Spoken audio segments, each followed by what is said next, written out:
pense que c'est une erreur politique et fiscale. Alors, politique, pourquoi? Parce que cette mesure est arrivée à un moment où il y a eu des casses partout et donc on a donné quelque part une prime à la violence. Et à mon sens, c'est une erreur politique.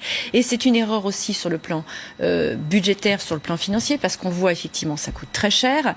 Et en réalité, cette mesure, elle est d'une certaine façon injuste et surtout elle est précaire et elle ne va pas dans le sens de la dignité. C'est-à-dire que les personnes auxquelles on attribue cette prime, on l'a vu, ne l'ont pas de la même façon en fonction du foyer fiscal, ce qui veut dire que une personne qui va la toucher, bien, ça ne rentrera pas dans son revenu, donc ça ne rentrera pas non plus dans le calcul de sa retraite. Et en réalité, c'est une mesure aussi qui est précaire, c'est-à-dire que demain, le gouvernement décide de l'arrêter, cette manne financière dans un foyer s'arrête aussi avec. Donc à mon sens, c'est une erreur. Le gouvernement qui reviendra en arrière sur cette prime, mais bien sûr, il deviendra très impopulaire. Exactement.